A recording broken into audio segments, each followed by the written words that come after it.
Hey guys, it's Mark here from the ETFtracker show, presented by ETFtracker, and it is week number 12. So we've been doing 12 weeks of exchange traded Fridays and wrapping up what's been happening in the markets across Australia and also overseas as it pertains to ETFs. So we are strictly, focused on mostly those ETFs or ETF related stories, although there are sometimes other things that have an effect on the ETF markets that are a bit more from mainstream in terms of the overall kind of capital markets. But anyway, it's a big one this week because we've actually made a little bit of a change and we are now presenting the exchange traded Fridays in a different format. So before, if we take it even back to last week, we were actually just doing a newsletter and that was going out in an email, and that email you had to be a subscriber. We've been growing the subscriber list, so we're at about 500, close to 500 subscribers. Still a long way to go to get to where others are, but we've got 500 people that are really interested in ETFs and hopefully finding value out of the newsletter as well as the insights off the website and the apps as well, the free apps that are out there, ETFtracker and all that. But the thing is if we just keep it as something for those that are getting the emails, well, the other people out there that may not have signed up, they don't get to actually see all of the previous newsletters and the insights and the value from that. So what we've done is, actually, let me show you. So I'm going to go to my screen here and I'm going to show you guys. So if you are listening in, what we have done is we've got a blog section for exchange traded Fridays. And as I scroll through the blog, we go all the way back to issue number 1. And that was on the 23rd of July, which seems like a lifetime ago. But here we are now. So it is the 8th of October by the time you are watching this. I pre-record it on the 7th. So it is the one that we're going to go through is a preview of what's going to go out tomorrow morning. But it is, as I said, now going out directly on the blog. People that are subscribed to the newsletters or to the website will still get emails. They'll still get an email each week. It's just going to be more than just the newsletter. So what you're going to get is, here's a link to the newsletter. Here's some highlights from it, short, sharp, quick, as well as some other things that are going on. So the interviews with experts. This week we had, who do we have? We had Emily O'Neill. Sorry, I was thinking, I've got so many other interviews that are lined up and others to record or whatever. But we had Emily O'Neill from eInvest talking about active ETFs and ESG, more importantly. So that was a great one. So you'll get stuff like that in the email. So please do continue to sign up for those. Please do like, share, and subscribe this video, or if you're listening on Spotify, tell your friends about all this stuff because we just want to spread the word about what is going on. And hopefully, whether it's video, it's the newsletter that you see in this blog, or it's just listening in, either way, hopefully you find some value out of that. So we have here, as I was going through the examples, this is last week's one. So we had different articles from local, global. We had videos that we appeared in because we're doing the ETF analysis series, podcasts from around Australia and also globally, and tweets of the week, all that fun stuff. But there's a whole list of that. So check that out in the blog. All right, so let's get to what is going on now. So you can see here that I am in the draft section. So the site is built on Wix, if you didn't already know. I just find it easy to use. And yeah, it's just something that is nice to be able to create the blog in. But I will go to a preview mode. You can see there's people on the website at the moment, so about 10 people, all clicking away and hopefully reading something interesting here. So in this week's newsletter for the 5th of October, the highlights were that we saw a new ETF launch from ETF Securities, and that was actually today, which is Thursday when we're recording it. So that's a hydrogen thematic one, HGEN.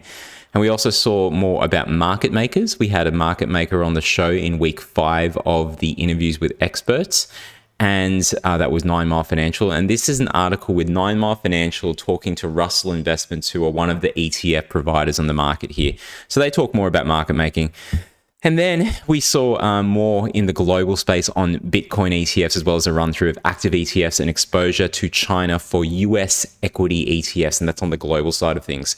So in the newsletter, we continue, even though it's in the blog, so it's a little bit different format. It is still the same content, and that is the local articles, global, ETF videos, ETF podcasts, tweet of the week, chart of the week, ETF Education, ETFtracker app links, the forum, and where to listen and watch for all this stuff. But if you're already doing this, then you're already on board, so that's fine. But some people might be just reading it from the blog, and they don't know about the read through of this that we do on Spotify and YouTube. So hopefully that's okay. And hopefully you can hear me, okay. The asthma is kind of kicking up, unfortunately, but, we'll make do. So the first one is ETF Strategy, and this is from that company. So ETF Strategy, they've got a news publication. They talk about the ETF Securities launch of the first hydrogen ETF. And in this article, so we'll take a look at that one that just came out. I think it was yesterday or today. No, it was yesterday, and they talk about the launch. 0.69% is the expense ratio, and so that's for that ETF in particular.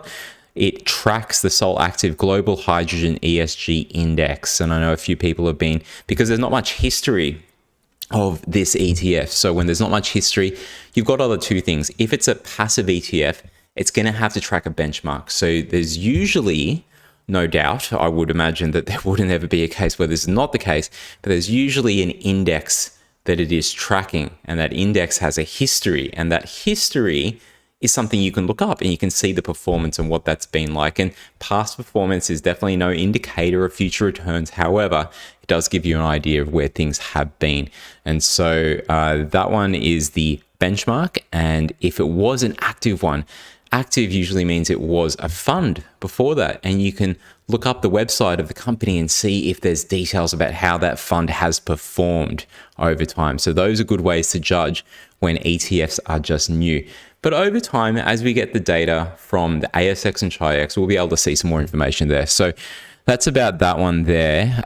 It's got some other details here. There's 30 stocks that it covers. The stocks are from the US, UK, South Korea, and those ones dominate the index at 26%, 22%, and 18% respectively. And then it's Canada after that. So I heard in an interview that Kanish Chugh from ETF Securities was saying that there's no Australian names in this, but it is global mandate. So when there is an Australian company that does fit the hydrogen type play and being in that top 30 as is required, then you're going to see that in there. So that's definitely something to look at. There's a video here from ETF Securities, which is a bit of an animation with some words and music to it, which describes what's in that one. So that's a good one to look at as well. It's only 1 minute. So, check it out. If you haven't got 1 minute to spare, I don't know. I can't help you. Next one, Russell Investments, ETF market making, and how and when to trade ETFs efficiently. So let's take a look at this one. And just while that's loading, I did mention here that I'll probably put the video as well, that we did an interview with Kevin Feerick from 9 Mile Financial, and they're one of the market makers here on the ASX, and they provide liquidity to ETFs. And ETFs are so easily traded back and forth because of market makers. And it's very important because one of the other things is that with ETFs, they're unique because there's this facility called creation and redemption. And the guys go through it here. So what they go through is market makers and authorized participants. They talk about, in this case, some of the Russell Investment Equity ETFs, RDV and RARI. And so what they've got here is the different market makers and authorized participants and what that is all about. So when investors buy and sell on the ASX, just like they do individual shares, for the ETF market to operate efficiently, they rely on market makers and APs, authorized participants, okay? Investment banks and specialist trading firms fill this role, and in Australia, it remains a relatively concentrated list of firms. MMs, market makers, are contractually obligated to show bid and offer prices in a particular ETF throughout the day, whereas APs can be active in an ETF whenever they choose. And so they list all of the different market makers and APs for RDV and RARI, and the ASX trading session, what this means for trading ETFs. So what they're saying here is that despite the ETF market normally operating efficiently, Australia is not without its quirks. So the ASX has a staggered open. So if you didn't already know that, there you go. Staggered open from 10 a.m. where stocks fall into one of 5 alphabetical opening groups. So if you didn't know that, you might be surprised that, yeah, the market opens here staggered at that 10 o'clock open in alphabetical order. So there are groups like Telstra that open up later than, say, Afterpay because of the alphabetical order. And this has implications for ETFs. They cannot be priced accurately until all stocks in an ETF index have started trading. So hence, it's sensible to wait until 10:20 to 10:30 before trading ETFs, by which time all Australian stocks are well into their trading day. And as a result, ETF prices from the market makers and the APs will have their tightest bid-offer spreads, because with the spreads, and we talk about this because we've got data there for all of the Australian listed ETFs. If the spreads are wide, then that's going to mean that it is harder for bidders and bids and offers to kind of come together. That bid and ask, right? The sellers and the buyers, it's going to be very hard for them to come together to agree to a price. When that's small, it's very easy, right? You will be able to get your orders executed.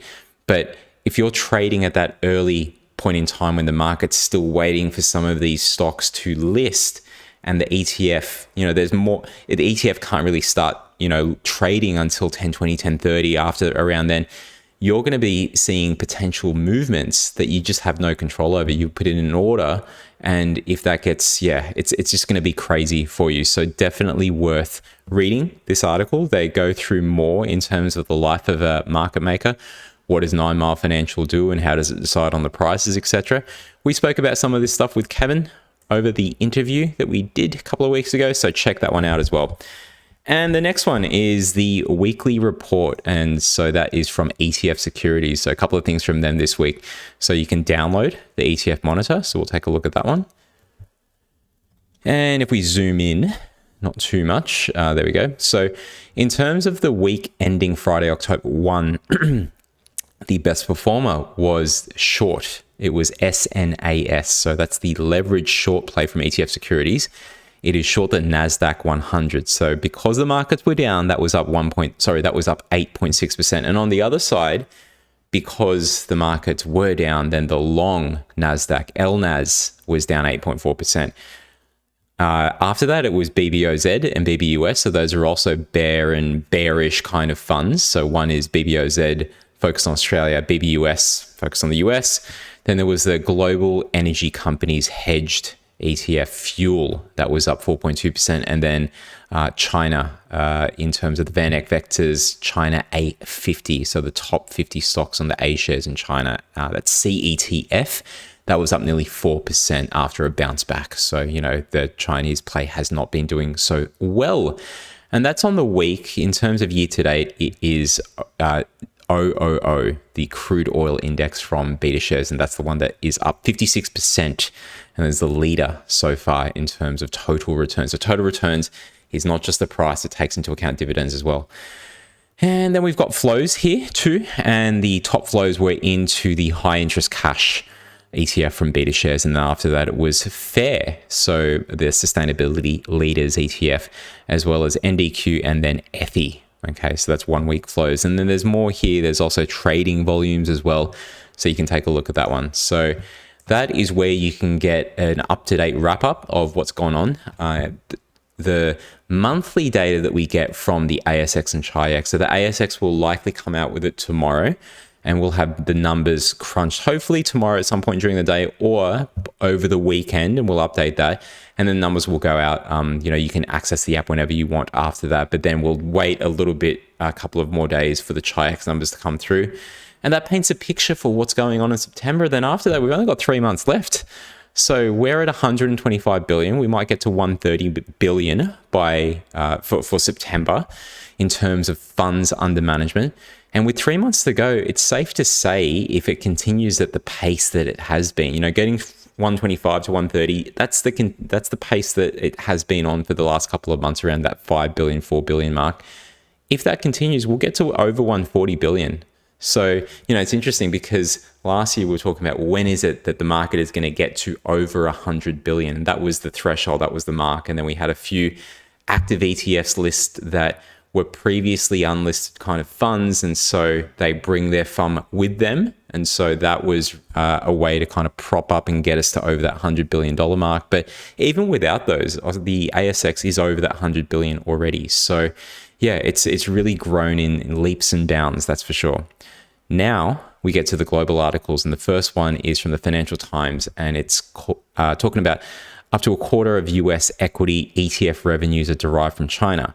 So from the home of the ETF hub. So if you haven't gone to the Financial Times, you should sign up and pay to become a member. But I have been a member, but just haven't been paying. So there's only limited articles I can see, but luckily I can still see some stuff there. And you can definitely still sign up, and you can see the ETF hub there. So they've got some great information.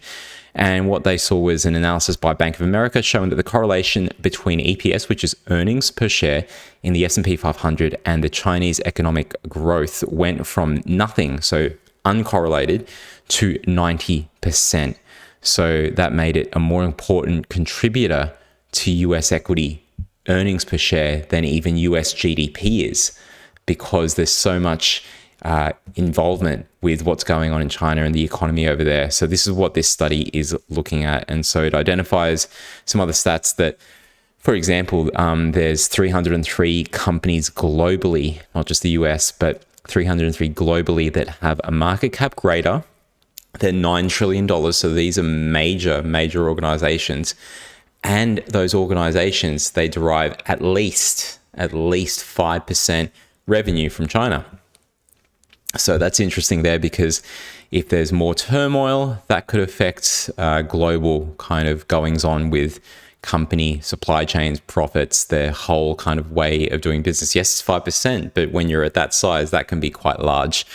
So China Evergrande, has been something that's been in the news recently. There's another company that's just come out that is being talked about as potentially having contagion. I think it was Fairchild Homes or something like that. I'll have to look it up, but that was a bit in the news as well. So yeah, it's worth having a look at here. So we'll go to the article right now.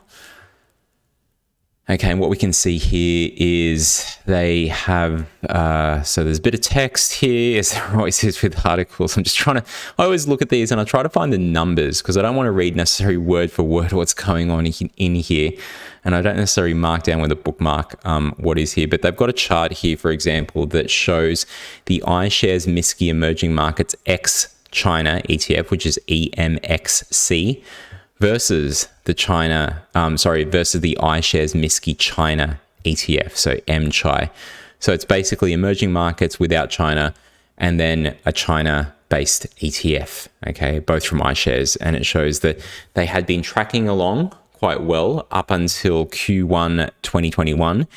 And then in Q2 and beyond, it started to see a divergence there. So it talks about that B of A, so Bank of America, found that 79 S&P 500 companies, so the biggest 500 companies in the US, that's an index, and some, you trade that through IVV or some other kind of ETFs here in Australia. It's great that we get exposure to that.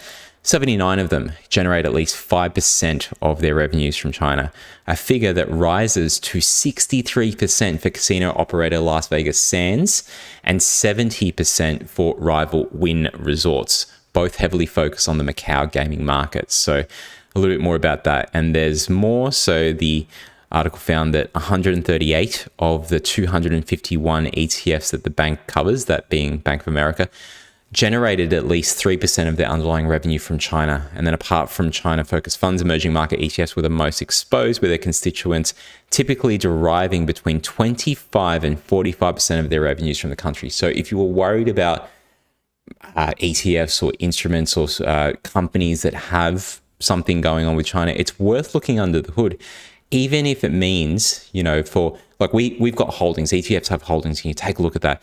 And we've seen which holdings have what exposure. And I did something a couple of weeks back looking for Evergrande exposure. And there's not much on the 180 ETFs that we've got, right? There might be some in the 60 other that we don't have on the ASX and Chi-X, but, worth a look at there. So you can still look at other things, like you can look at company reports and see if there is, revenue being derived from there. So I was just working on another report in the media space where we were looking at across different major media organizations, what is the the share of revenue globally and how much is out of Asia versus emerging markets and Europe and the US, etc. So it's worth a look at that. You can definitely get that kind of stuff if you are worried about any of your holdings. If it's ETFs, we can help you out, but if it's, individual holdings, then you can pay for a Bloomberg or Morningstar or one of those other subscriptions, or you can, do some legwork and look under the hood there. But that one's worthwhile.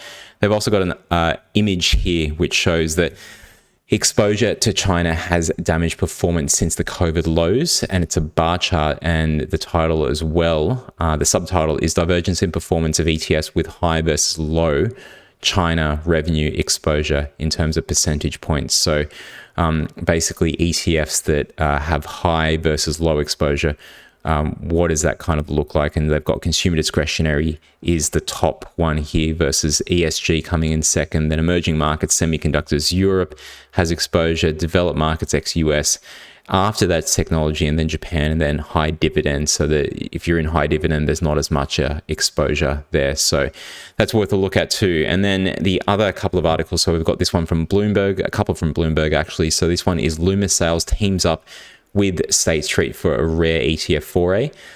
And so they say here in this article, it describes the new team up between Loomis Sales and State Street's Spider ETF brand to create the opportunistic bond ETF, OBND. And so this is traded globally. It's not on the ASX or Chi-X. So if you look that up, it does have to be on one of those exchanges elsewhere. So maybe through eToro, maybe you can get it through Stake or one of those apps, whether you're here and you need to get that exposure, and CommSec and the major banks and stuff. So definitely worth a look at. But it's interesting because we spoke about this a couple of, I was going to say a couple of episodes ago, issue 10 of Exchange Traded Fridays. And now that we've got the blog up, it's not like, hey, dig through your newsletter to get this, but you can see it directly on the blog. And I provide a link to that one there, because here in Australia, they also listed their Loomis Sales Global Equity ETF. And so Loomis Sales have been expanding. Okay, so they, in the news for this bond one, in the news a couple of weeks ago for the equity one, and so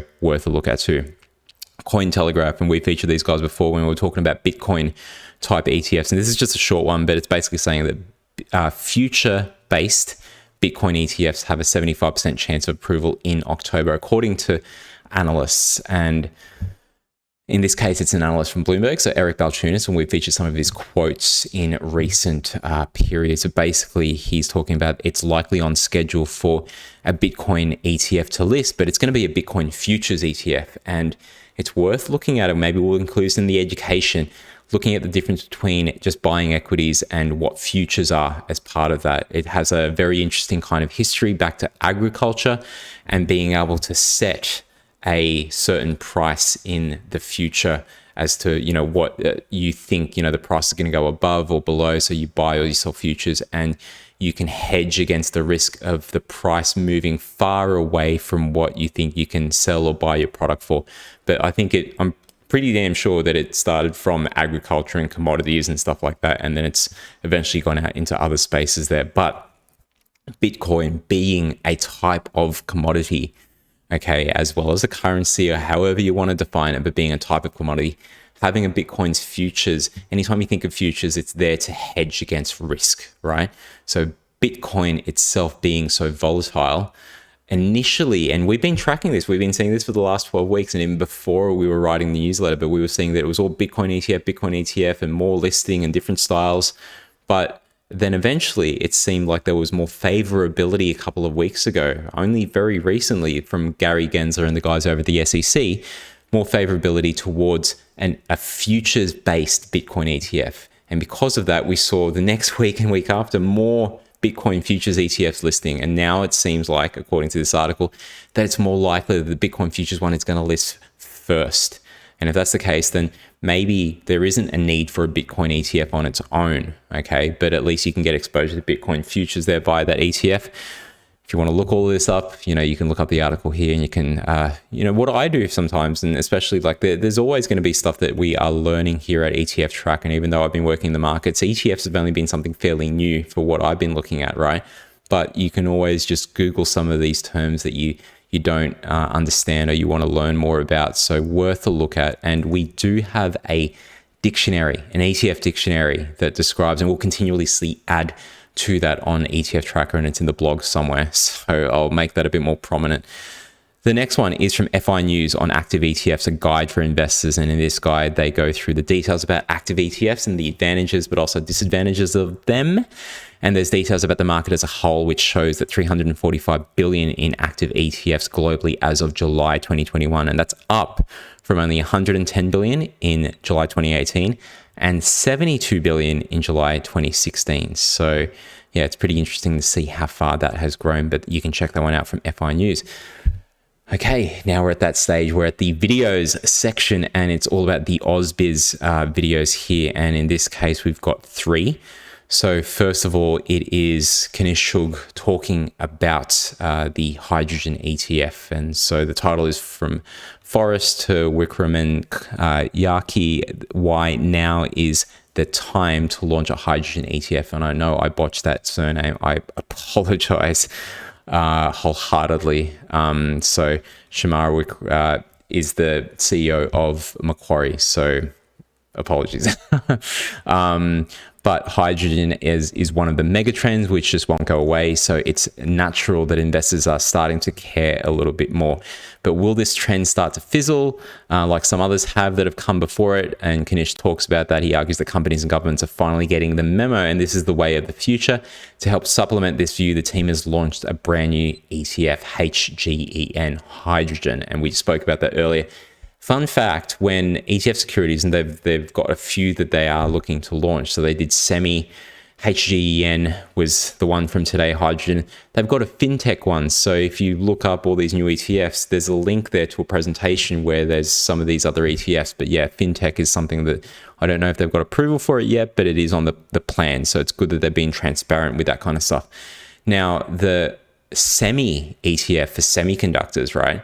When that listed as a passive tracking, and it's probably another sole active index that it tracks, that was the biggest one day of inflows for an ETF that is passively tracked. That was $5 million worth of inflows. And that was just on the first day. So when we get the data out in a couple, well, hopefully tomorrow from the ASX, we're going to see just how big that was for the whole period. Okay.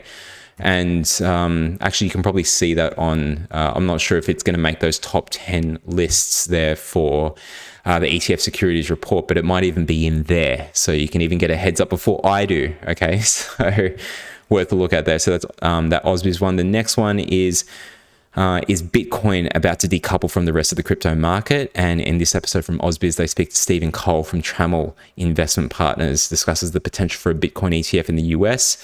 So again, he also discusses the treatment from the SEC and how this cycle could be the beginning of that change led by ETF approval and increased corporate treasury adoption. So the arguments for, like I saw something a couple of weeks ago and I mentioned this in the newsletter, but there's been all of this talk about Bitcoin ETFs and why it's going to be really good. And then someone proposed a counter argument that basically says that if investors want to get Bitcoin exposure, they will just do that through Binance or Coinbase or one of the many other, even eToro, you can get Bitcoin exposure. You can buy Bitcoin in not whole Bitcoin, but you can buy proportions of that. I've just lost the word there, but you can definitely get exposure to that as a retail investor. But the counter is that, well, look, having Bitcoin ETFs in whatever shape or form that there is, and having it something that is on a regulated market. I know Bitcoin deregulated and this is regulated. It's kind of counter to each other. It's a bit of an oxymoron, but having it regulated means that it's going to be easier for institutional investment. So think of your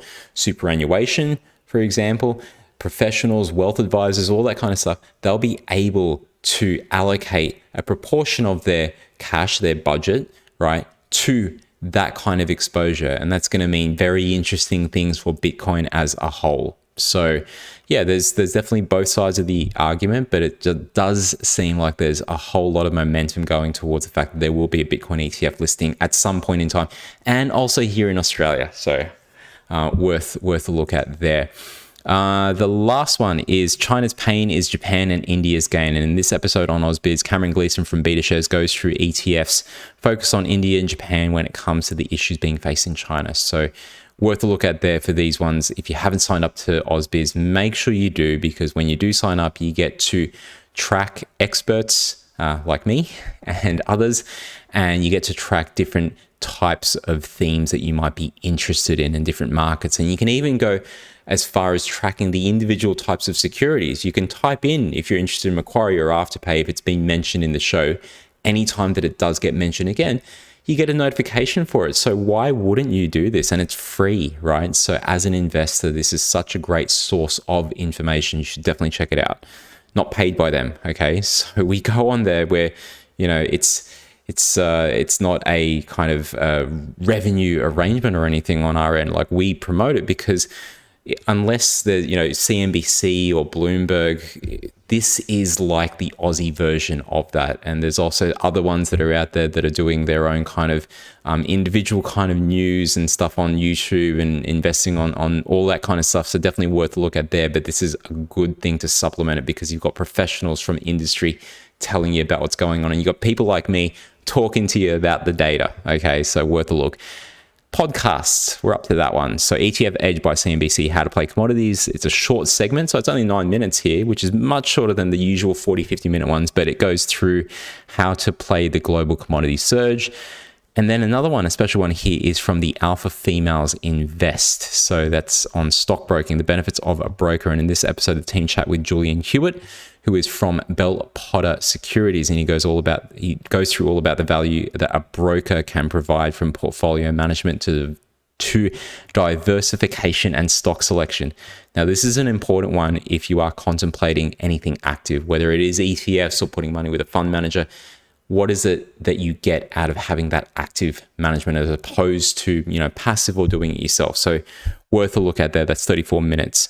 And you're in good company. This is a deep dive into ETFs, and you're in good company. They talk with the Lung Wei. So before I do get into that one, the Alpha Females, there's Emily there from E-Invest, and we speak to her as well. So worth a look at there. So Emily's show was on this week, so check that one out.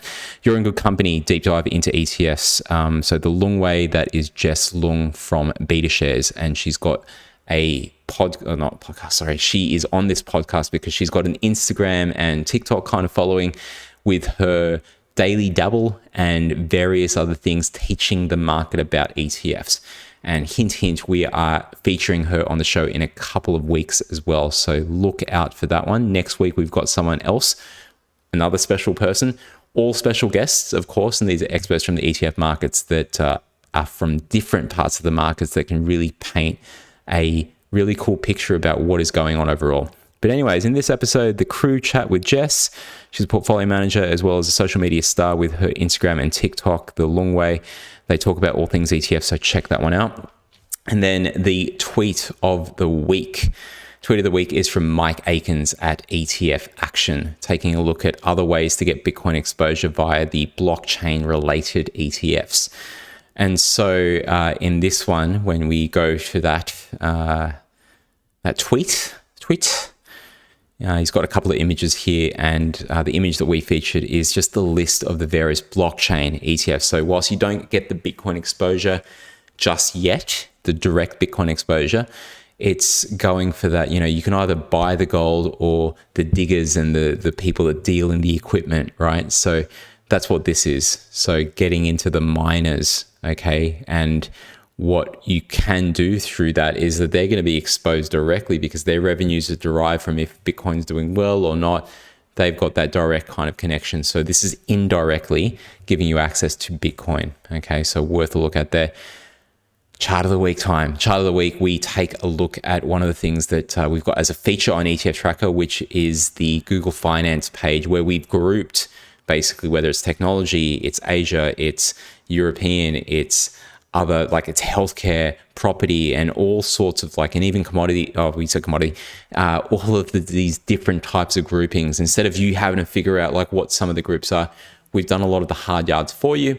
And so we've grouped some of those. And the reason we've grouped them is because you can have a link that directly takes you to Google Finance, so you can see how that group is performing rather than having to type and drag and drop and do all that kind of stuff yourself. You can just do it with a click of a button, but you have to get to ETFtracker's page first. So we include that here. This is the Google Finance page on ETFtracker.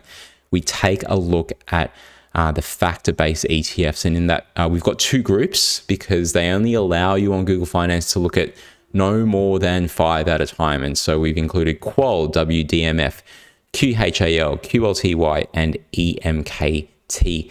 And all of those are global focus. There's a couple of quality ones on there. The last one is an emerging markets focus one, and that is a multi-factor model.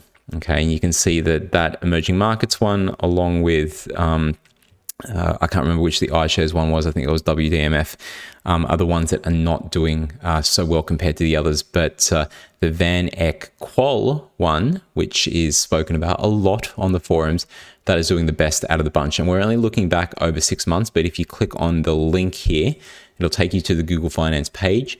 You can select from the menu that we've got on ETFtracker. So we'll click on, I think it was Factor Base. So we'll click on the factor base one. That'll take us down to, it should take us down. Oh, you know what? Because we're in preview mode, I think it doesn't directly go down, but that's okay. We'll scroll down to that one.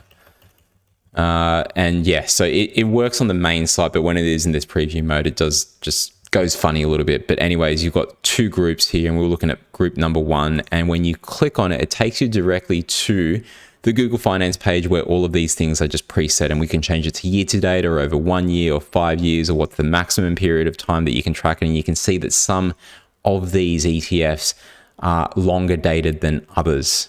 They started, say, back, pre-2016. So 2014 is the first one there. And that is the Van Eck Qual ETF, and others started later in 2016, 17, 18, and more recently. Okay, so worth a look at there, and you can search for other groups. You can even, do your own, and you can use what we've started with and just create your own kinds of comparisons there. Definitely worth checking out.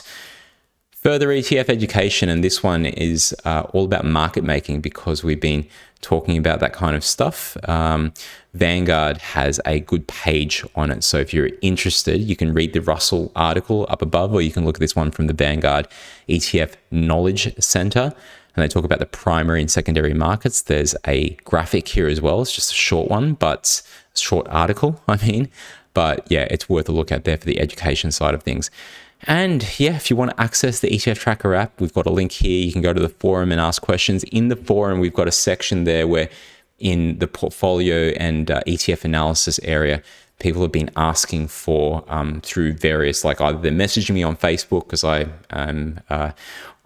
do a lot of things in the various kind of groups that are out there. So people will message through that, or on Reddit, or through Instagram, and they'll be asking for different types of ETFs to be covered, different types of analysis. So I was doing one a day, and I've kind of slowed the pace a little bit. I did a couple at the start of this week and over the weekend, but I will pick it up again over this weekend and try to play catch up there. So if you haven't had your ETF review just yet, please be patient. It is coming. So there's a list, and I'm trying to, have that list so we can keep accountability and all that kind of funky stuff. So yeah, that is it. So let's go back. Hey, okay. So we are doing the new style of these ETF exchange traded Fridays weekly newsletters.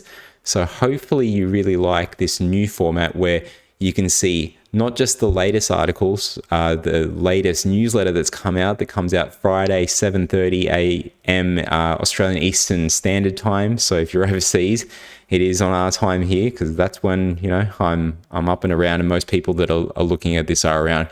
So it is out there, and you can also now, like I said, go to the back catalogs. Don't have to dig through your emails anymore. And if you're new to this, you can jump on and just go straight through the back catalog, binge watch it, or maybe you just want to watch Squid Game. I don't know, both are just as good, but that is it. So if you are interested in anything here in particular, please shout out, give us a message. It's mark@etftracker.com.au, or go to www.etftracker.com.au and sign up, because you will get, the newsletter is all there for everyone, and that's available, but we will add more exclusive features for those that sign up. So yeah, check it out. Please do like, share, and subscribe. I will see you soon. Have a great weekend. And Monday is reopening day in Sydney, so happy Freedom Day.